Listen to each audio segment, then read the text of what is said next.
Welcome everyone to the USDA State Board Education Restorative Practice Overview. My name is Kung Wing, Prevention Specialist. I am a member of the prevention team in the student support sections here at USBE.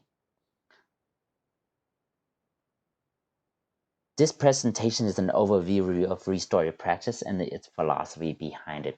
Today's learning objectives are 1. To increase knowledge of the fundamental principle of restorative practices.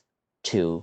Increase the understanding of the continuum of restorative practices. And 3. Increase the use of restorative practice principle in your daily interaction with students. First, I'd like to briefly define and distinguish the difference between restorative practice and restorative justice. You may have heard it used interchangeably. It does have a different meaning and emphasis. Therefore, it is important to know the difference. Restorative justice is a reactive, consisting of formal or informal response to crime and other wrongdoing after it occurred. This is a reactive approach.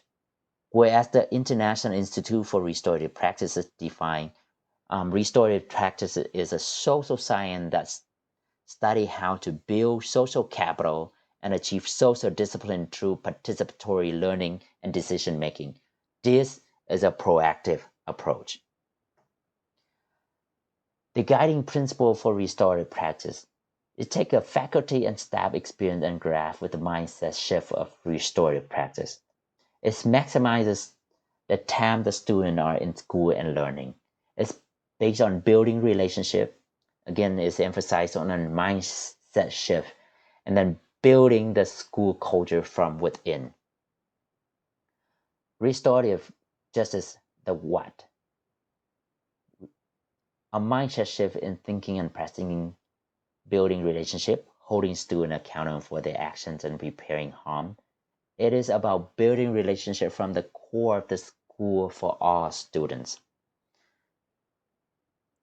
A restorative approach changes focus on punishing wrongdoer to preparing the damage caused by the behavior and preventing it from reoccurring.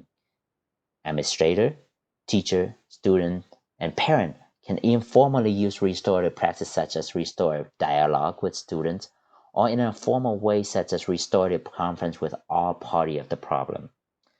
To make it simple, just remember RCA, relationship, community, and accountability. Relationship is an individual relationship should be created, developed, maintained, and sustained and prepared. Community is when individual relationships are created and developed, maintained and sustained and prepared is when the community is created.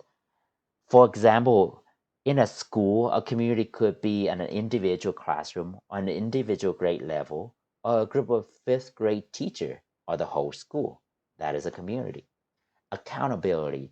Individual will be held accountable on how their action affect individual relationship within their communities. Restorative practice, what does it do? The goal here is to reduce student referral to school principal, refer to school resources officer, or refer them to juvenile justice system. The goal is to prevent it from happening. It does is to empower students to resolve conflict through mediation, circle, small group, teacher to teacher conflicts resolution, teacher to administrator conflicts resolution. So defining healthy relationship depend on who is your target. Healthy relationship is defined differently. We need to move away from implicit framework, which is looking within our own value, to be more explicit on where whatever relationship we are focusing on, how it look like, how it sounds and feel like. For example, a relationship between teacher and student, how does it look like, sound like, and feel like? What about the relationship between student to student, or student to school administrator, teacher to school administrator? How about student to secretary, janitor, school resource officer at the school? How does it look like, sounds like, and feel like is defined differently.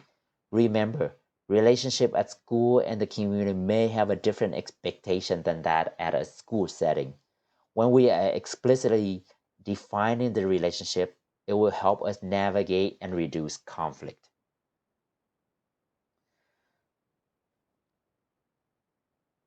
So how to appropriately include students with disability is define is to determine student capacity to participate.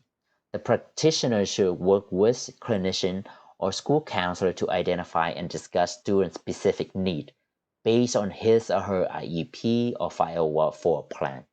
Check if the student can participate in a circle process. Student may struggle if the circle is more than 6 people, or student with anxiety may not do well in a large group, or student challenge behavior is determined to be due to his or her disability. Restorative practice may not be appropriate. By determining student capacity to participate, practitioner will take appropriate course of action. Emphasize social emotional learning benefits. It is important to emphasize that restorative practice just help teach empathy. It is more effective when conduct this activity face to face in order to gain empathy for others. In a circle setting, for example, a talking piece is passed around the circle to allow for only one person to speak. This structured practice benefits students with disability. An individual with autism, for example, would function well in a circle structure. Make sure facilitators are trained. Facilitators need to have knowledge of disabilities and experience with students with special needs to be able to properly support all students. Special education staff should also work closely with facilitator during the actual restorative practice session. Special education staff can help make sure needs are met to support the restorative practice session proceeding. That is an overview of restorative practice. Please remember restorative practice is an overarching philosophy approach to address student behavior that based on building relationship with students, a sense of community, and keep students accountable for their behavior without punishment, but rather based on preventing it from occurring again. It takes a mindset shift from the top school official to frontline staff to deal with students on a daily basis. Please feel free to access USBE Prevention webpage or access the International Institute for Restorative Practice for more information. Specifically, here's my email and contact information. Please feel free to reach out. My colleague Corby Eason, for which you may be familiar with, will be happy to share with you study and practices we have. Thank you.